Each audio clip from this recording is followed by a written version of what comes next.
norte, y vendrán y pondrán sus tronos a la entrada misma de Jerusalén. Atacarán a sus habitantes y a todos los que viven en Judá, y se los llevarán preso. Voy a castigar a mi pueblo, porque todos ellos han sido muy malos. Adoraron ídolos que ellos mismos hicieron y les ofrecieron incienso, pero a mí me abandonaron. O sea, Dios estaba molesto porque ya la gente estaba en idolatría.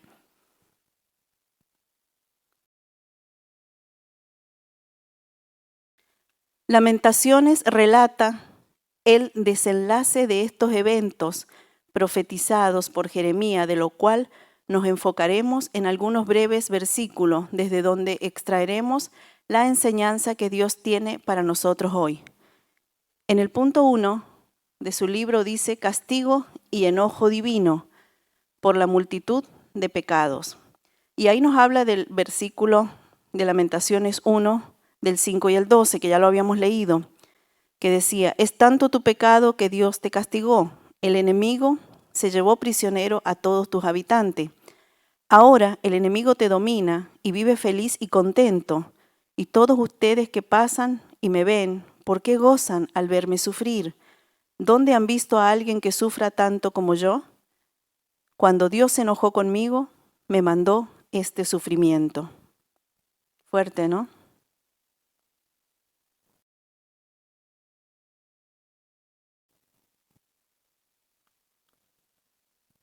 Israel era un pueblo destinado a ser la luz de las naciones, según Isaías 42, 6.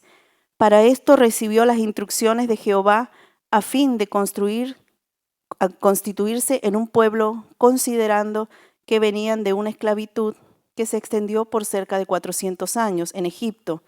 Desafortunadamente, como se citó en los pasajes de Josué y Jeremías, tras constituirse en un pueblo libre, muy pronto comenzaron a violar los lineamientos que Dios les había dado, dentro de ellos el de la idolatría, como una especial ofensa a Dios.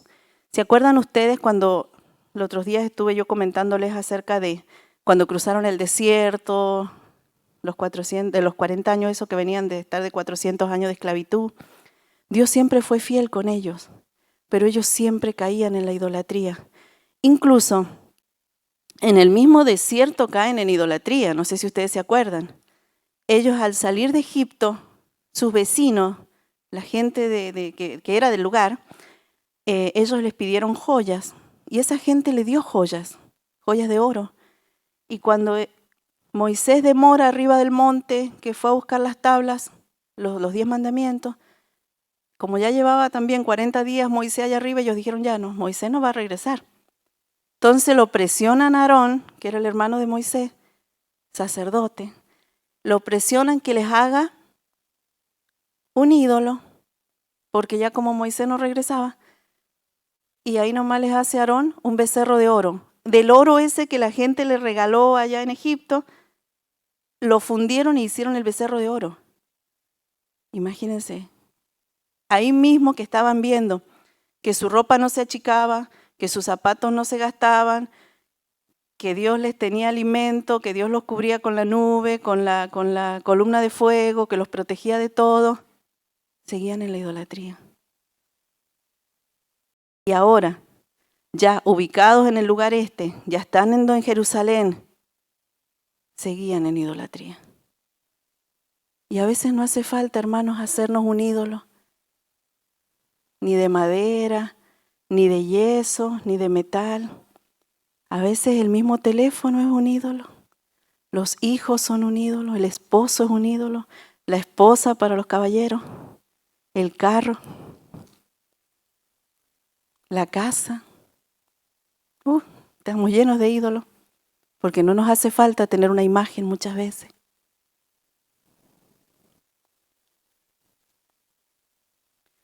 ¿Continuamos? Lo que el pueblo de Israel tenía en mente tras sus años en la tierra prometida era un recuerdo más feliz por tantas diferentes al que tuvieron quienes salieron de la esclavitud en Egipto. El esplendor que alcanzaron bajo el reinado de Salomón, quien construyó el templo y también otros edificios portentosos, así como un largo periodo de paz, con la protección que recibieron de Dios, les hicieron creer que Dios no cumpliría su palabra de castigo por apartarse de sus mandatos. De hecho, tenían profetas falsos que comunicaban tanto a los reyes como al pueblo falsas promesas y expectativa, anunciando paz cuando no la había, y tratando de manera superficial los pecados delante de Jehová. La actitud rebelde ante Dios se hizo manifiesta en el maltrato a sus profetas. Segunda de Crónicas 36, del 15 al 16. Lo vamos a ver a ese texto. Dice, a pesar de eso, Dios amó a su pueblo y a su templo y les envió muchos mensajeros para llamarles la atención. Pero la gente siempre se burlaba de los mensajeros de Dios y de los profetas y no les hacía caso. Y así siguieron hasta que Dios ya no aguantó más y muy enojado decidió castigarlos. Luego, saltamos al 19 porque lo he puesto ahí, luego derribó la muralla de Jerusalén, les prendió fuego al templo de Dios y a los palacios y destruyó todos los objetos de valor. ¿Saben qué? Muchas veces nosotros, ahora que estamos en esta época de la gracia, porque como ustedes saben, estamos en la época de la gracia, hemos agarrado y creo que hemos encasillado a Dios de una forma como que no es el mismo Dios de antes. Estamos bajo la gracia, por lo tanto, como que nos sentimos que estamos con un permiso, con una libertad de hacer cosas que no son correctas y generalmente nos amparamos bajo eso de que estamos en la gracia y a las cosas que no son buenas las llamamos buenas, a lo que no es correcto lo vemos correcto y hemos hecho de un Dios poderoso, un Dios que es omnipresente, omnipotente, hemos hecho un Dios de bolsillo más o menos. Así pequeñito lo tenemos ahí porque estamos en la gracia. No, hermanos, Dios es el mismo Dios de ayer, de hoy y de siempre. Ese Dios que se enoja, ese Dios que tira fuego consumidor, es el mismo. Y aquí lo estamos viendo. Y es fuerte esta clase y continúa más fuerte todavía. Me ha costado bastante hacerla. Bueno, dice, por lo que Dios envió gente extranjera. De esta gente extranjera que está hablando el libro, es que ellos, por empezar, no escuchaban a los profetas. Metieron a Jeremías, no sé si ustedes se acuerdan, dentro de un pozo, una cisterna, ahí lo dejaron para que no hablara más. La gente extranjera que llegó fue el rey de Babilonia. Nabucodonosor fue el que llegó a sitiar el lugar. Tuvo sitiado más o menos el lugar, casi cerca de 2 años lo tuvo sitiado. Entonces, ¿qué empezó? Empezó a haber hambruna adentro. No había alimentos, la gente se empezó a enfermar. Y si usted quiere, lea el libro de Lamentaciones, porque lo que les voy a decir es fuerte y duro. Se empezaron a comer los hijos. Búsquenlo en Lamentaciones, está. Es fuerte lo que pasaba.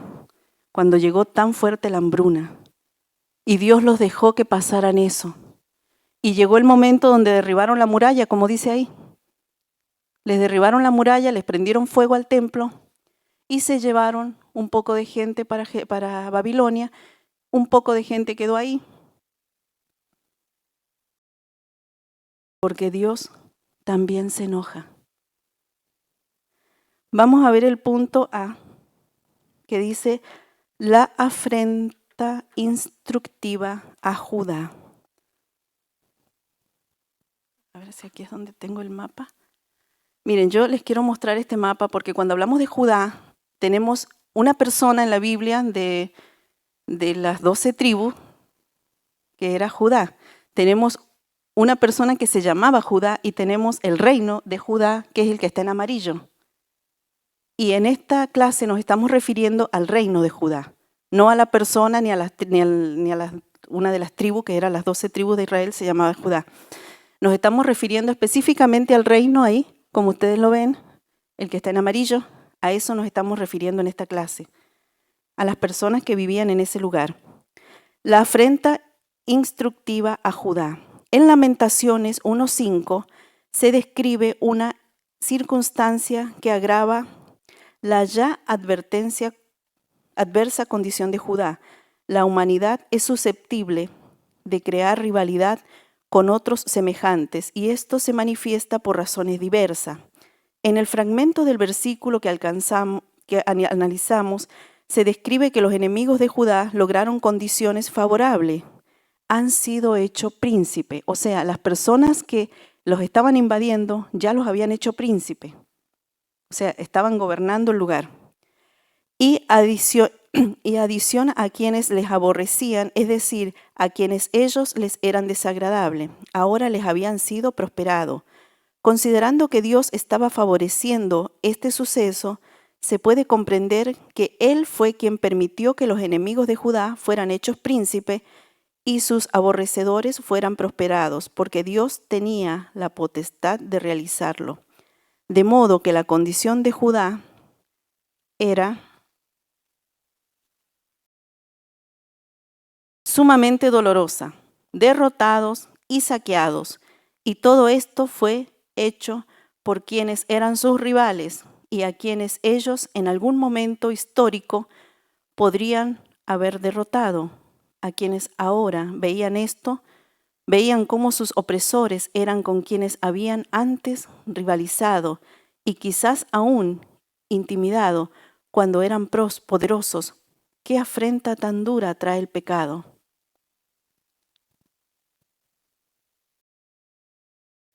Ahora pasamos a la parte B que dice, ¿cómo pudieron doblegar a Judá? Doblegar sería como someter. O sea, ¿cómo lograron someter? Como tenerlos ahí como cautivos.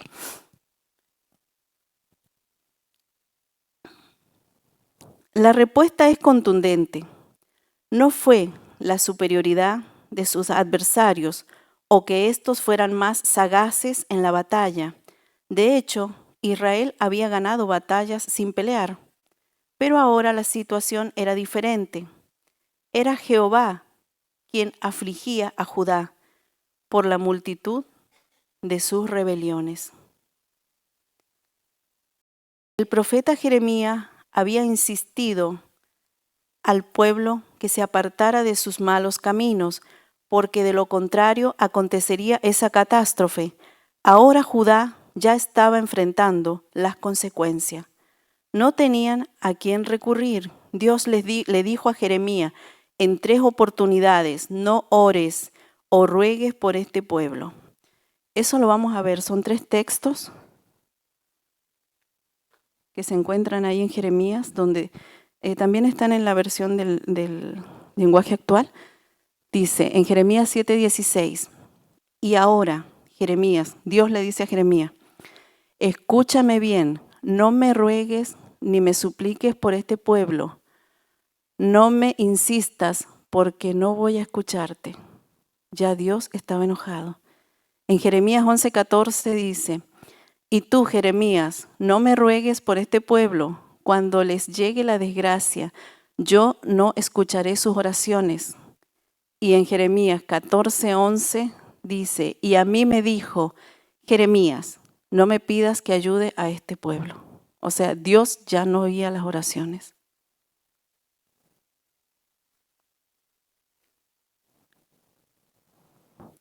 Judá tenía muchas razones para estar triste, para lamentarse. Había perdido el respaldo de Dios, el esplendor como pueblo, y ahora sus hijos eran llevados cautivos por sus enemigos. La infortunada situación de aflicción venía sobre Judá por su pecado. Fue ampliamente anunciado por el profeta Jeremías, y lo que ahora experimentaban era tan adverso que los llevó a preguntar si se habría visto antes tal calamidad. El profeta Jeremías les había anunciado diciendo que si no se volvían a Jehová, su aflicción sería tal que aún serviría de refrán a los pueblos. Es decir, se dirían refranes evocando la desgracia de ellos en las conversaciones o al darse advertencias de algo como lo siguiente: te van a destruir como destruyeron a Judá, o me va tan mal como le fue a Judá. O sea, lo iban a usar como dichos, y saben que realmente yo creo que el pueblo de Israel siempre ha sido un pueblo castigado. Ustedes se acuerdan en la época del Imperio Romano, cuando esa gente se tenía que esconder en la catacumba, porque ya era perseguido. Después tenemos en la época de Hitler, 6 millones de judíos fueron sacrificados. Y no nos vayamos tan lejos, actualmente están en guerra con Palestina, ya hace cuánto, como 2 años y un poquito más. Y siempre está ese pueblo siendo castigado. Y muchos todavía no creen en el Señor. Están esperando a su Mesías. Vamos al punto 2. El yugo de dominación externa. En Lamentaciones 1:14c, el Señor mismo me ha debilitado y entregado a mis enemigos, ante quienes estoy completamente indefensa. Jehová exhortó de diversas formas a Judá para que se volviera a él. Sin embargo, guiada por la decisión que tiempo atrás había tomado de tener un rey, ahora regían los lineamientos que éste daba. Para entonces ya no era Dios quien ungía al rey. Llegó un momento en que los egipcios designaban al rey. Imagínense, los egipcios designando el rey de Jerusalén. Y todo eso lo había permitido el Señor. Movidos naturalmente por intereses ajenos a Dios, de modo que la posibilidad de que de un rey creyente en Dios guiara el pueblo junto con los sacerdotes en la búsqueda de una obediencia a Dios y obtener de él su dirección y protección ya no era posible. Ante tales condiciones, Dios comunicó a través del profeta Jeremías que traería sobre ellos gente de lejos, robusta. Eso está en Jeremías 5, del 15 al 18. Se los voy a leer.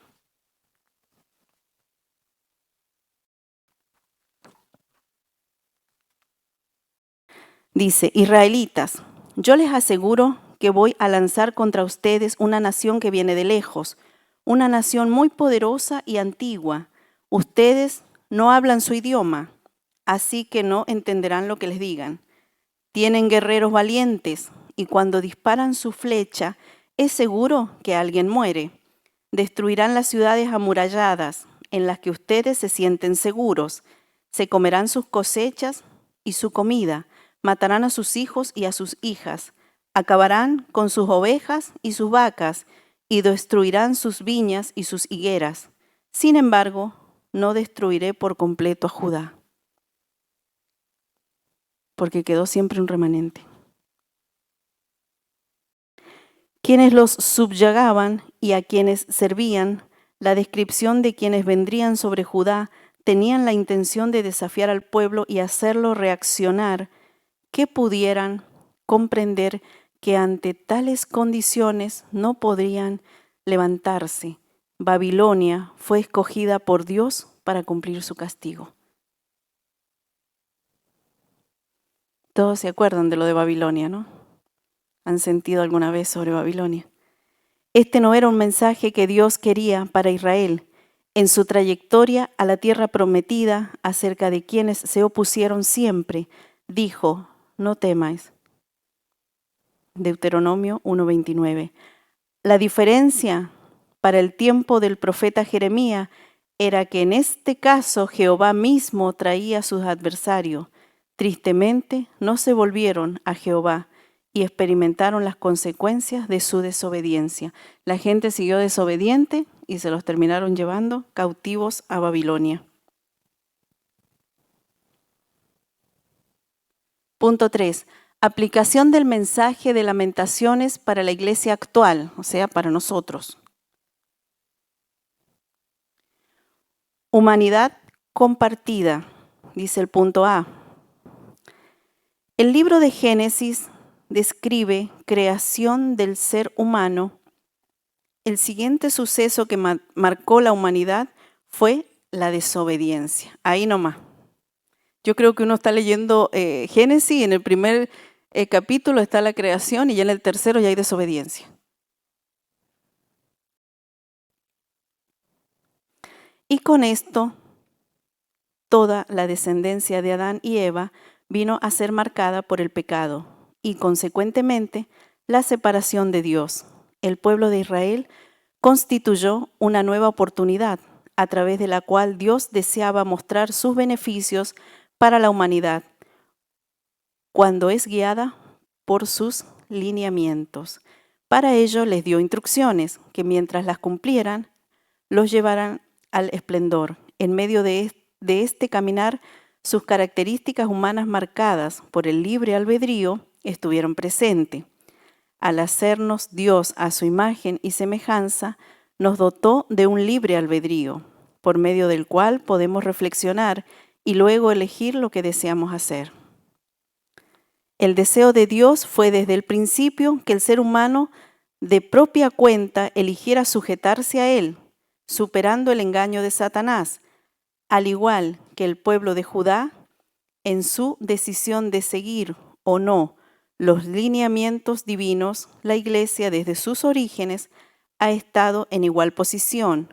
Un ejemplo de ello lo vemos cuando la Iglesia buscaba una clara definición de cómo conducirse, en especial con la incorporación de los gentiles, que no conocían los lineamientos comunicados por Moisés.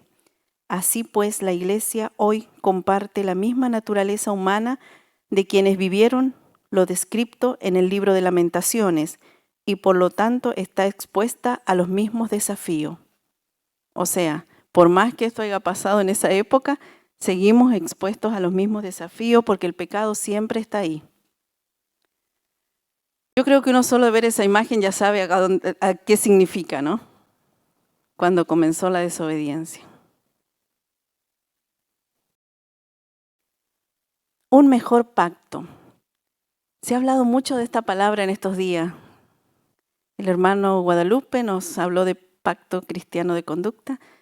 La hermana Violeta habló de pacto y hoy toca la clase y hablamos de pacto. En la Biblia encontramos los pactos que Dios ha hecho con el hombre. Hay pactos que hace el hombre con el hombre, que es, por ejemplo, un pacto de amistad, puede ser un pacto de negocios, un pacto de matrimonio. Todos esos son pactos entre hombres y mujeres. Pero también Dios ha hecho pactos con el hombre. Hay 7 pactos que Él ha hecho con el hombre. Tenemos el pacto edémico, el adámico, el de Noé, el pacto con Abraham, el pacto del Sinaí, el pacto con David y el nuevo pacto. Yo les voy a hablar un poquito de ellos.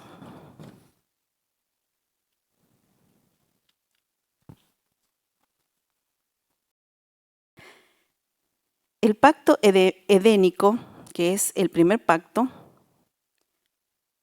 se encuentra en Génesis y es cuando Él les da la señal del árbol que se encontraba ahí en el medio del jardín del Edén, que era el árbol del conocimiento del bien y el mal, del cual no podían comer. Ese fue el primer pacto, que como ustedes saben, lo rompieron ahí nomás. De ahí tenemos el segundo pacto, el de Adán, que es el pacto adánico. También está en Génesis.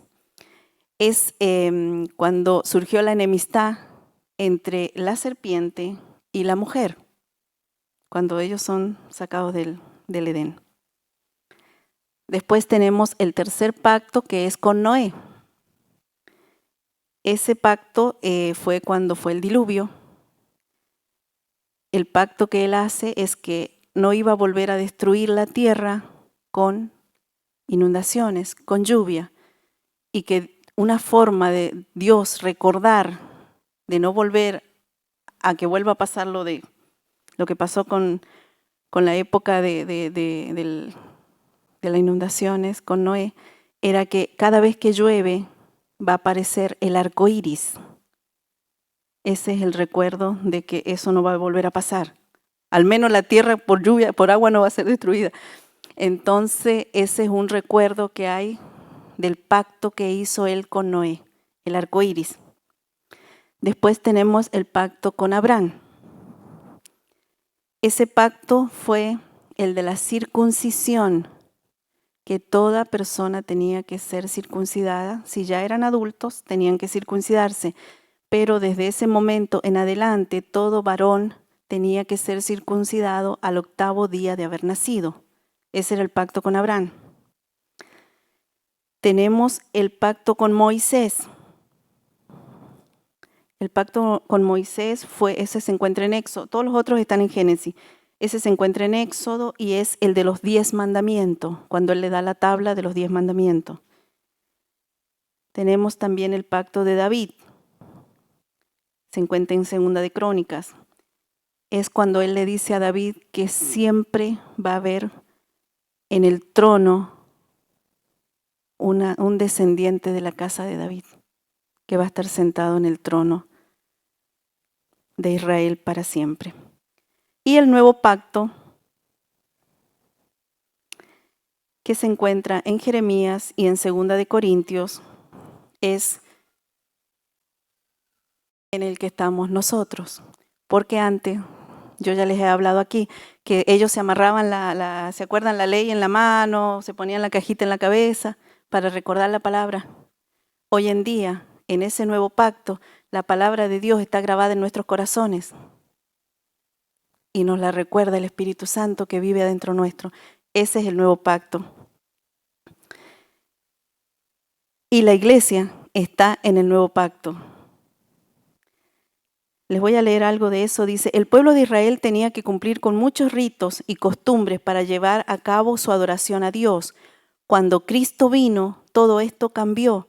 Nosotros tenemos plena libertad de entrar en la presencia de Dios porque Él nos ofrece un perdón eterno. Antes tenía que llevar su ovejita, hacer el sacrificio. Hoy en día, cuando vino Cristo y se rompió el velo que había, y ya tenemos acceso directo, no necesitamos ni el animalito ni el sacerdote. Ya nosotros mismos venimos a los pies del Señor y traemos nuestras peticiones, nuestro arrepentimiento, nuestros pecados y todo. Eso es porque estamos en el nuevo pacto. Ya no tenemos que cumplir con reglamentos como antes. Permanecemos firmes en nuestro amor a Dios y a quienes nos rodean y solamente tenemos que venir a confesar delante de Él. Así que bueno, esos son los 7 pactos que hay. Ah, sí.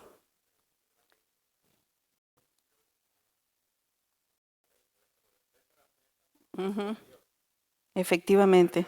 No, tranquilo, pastor. Así que bueno, ahí están los 7 pactos que están. Continuamos con la clase.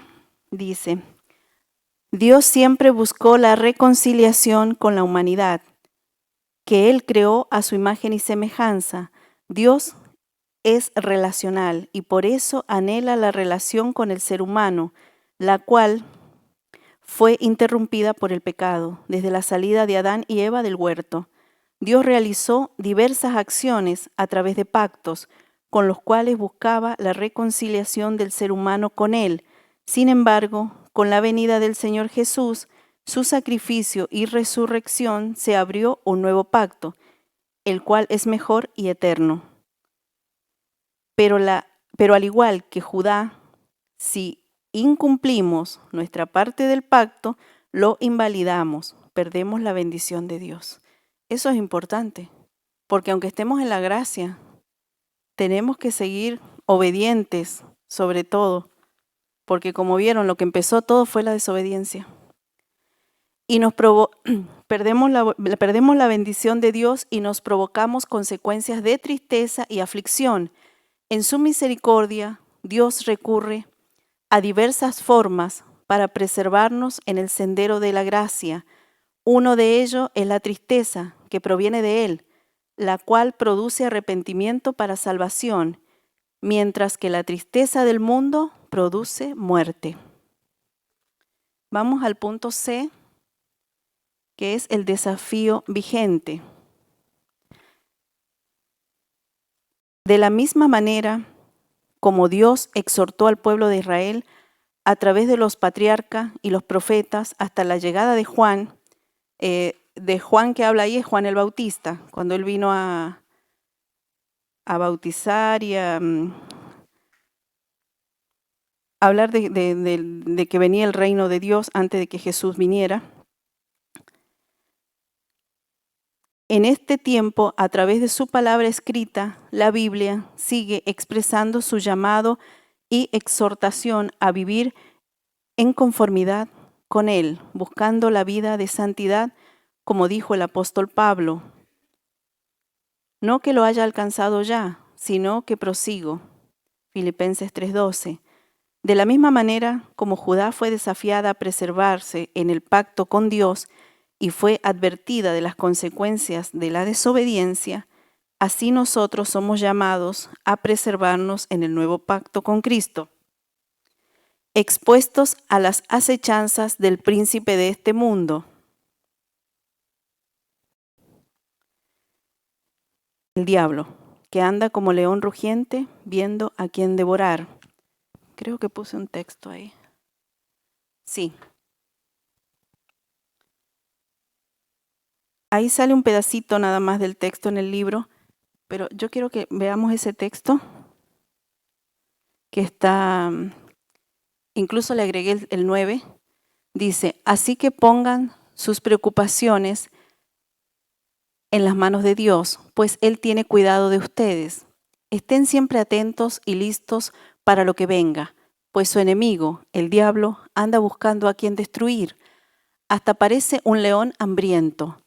Resistan los ataques del diablo, confíen siempre en Dios y nunca duden de Él. Ya saben que en esto el mundo, otros seguidores de Cristo están sufriendo como ustedes.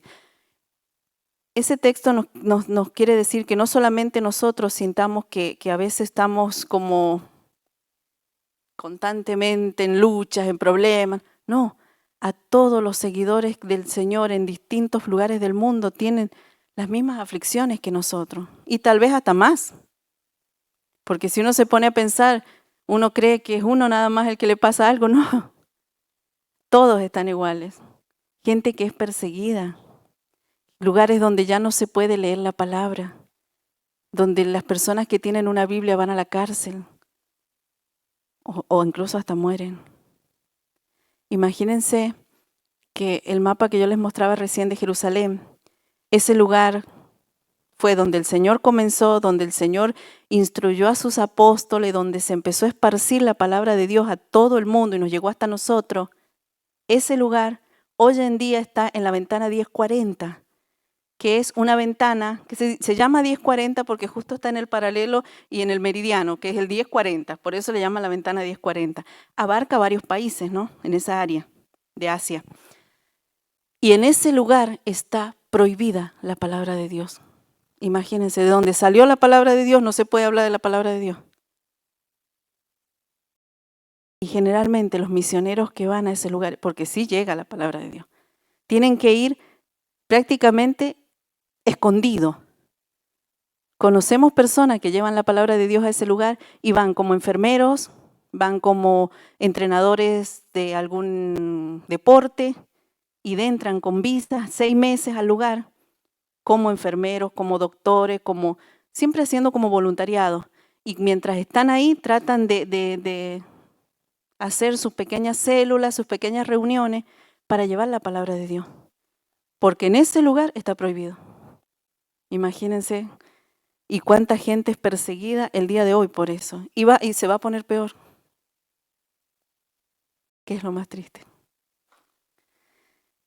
Por ello nos apartamos de Dios deliberadamente, quedamos expuestos y el mundo y sus deseos harán presa de nosotros. Una forma de preservarse en la dirección correcta es tener un propósito claro hacia el cual enfocar el esfuerzo diario. La felicidad que debe perseguir para su alma es la unión con aquel que nos creó. La meta que deben perseguir hasta el final de los tiempos es gozar de Dios en este tiempo y por la eternidad. Yo como conclusión les quiero leer algo que encontré en el libro, en un libro que tengo yo sobre Lamentaciones, y dice: los judíos no solo pierden Jerusalén, su ciudad sagrada. Imagínense que ellos estaban viviendo en el lugar donde estaba el templo más hermoso que había, porque Salomón, cuando hizo el segundo templo, era algo lleno de oro prácticamente, todo. Las murallas eran de oro, prácticamente todo era en oro. Los judíos no solo pierden Jerusalén, su ciudad sagrada, que los invasores incendian y prácticamente la demuelen. Piedra por piedra, los judíos pierden más que su nación, desmantelada políticamente por la ejecución o el exilio de sus líderes y de la mayoría de sus ciudadanos. Aún peor, el pueblo judío pierde a su Dios, al menos eso creen. Ese temor se refleja en las palabras finales del autor, la última nota incluida en esta colección breve de amargas canciones, tristemente llamadas Lamentaciones. Porque el libro de Lamentaciones son como canciones de dolor que se escribían. Restáuranos, Señor, y la luz, que regresemos a ti. Devuélvenos la alegría que teníamos antes, o acaso nos has rechazado por completo. ¿Todavía estás enojado con nosotros? Eso está en Lamentaciones 5:21. El autor parece haber sido testigo presencial de la invasión de Babilonia a Judá, la nación judía del sur, en el 586, ahora desde el exilio en Babilonia, describe la hambruna y el canibalismo que vivió en Jerusalén durante los 2 años y medio de su sitio babilónico.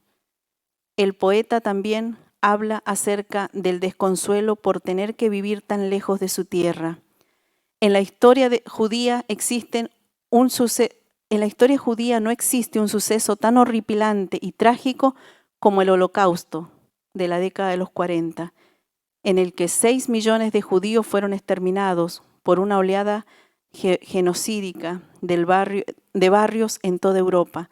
La cantidad de víctimas es mucho peor, pero el dolor y la desesperanza de los sobrevivientes son casi insoportables. Imagínense ese pueblo cómo ha sufrido y cómo está sufriendo hasta el día de hoy. Bueno, yo los animo, yo sé que ha sido una clase fuerte, yo los animo de que sigamos estudiando y leamos el libro de Lamentaciones. Tal vez no es un libro que se lee muy seguido, porque no es un libro que uno lo ande leyendo, pero léanlo. Y como conclusión, nuestro libro nos dice: el libro de Lamentaciones es más que solo un lamento de la devastación sufrida, llamada también a aceptar la propia culpa y al volverse a Dios. Como la única alternativa a la situación, no es el deseo de Dios traer tristeza y aflicción a sus hijos, pero si desobedecemos o rechazamos los mandamientos divinos, nos provocamos aflicción y tristeza nosotros mismos. Por el contrario, estamos llamados a vivir gozosos en la esperanza, sufridos en la tribulación y constantes en la oración. Yo he terminado. Que Dios me los bendiga. Y muchas gracias.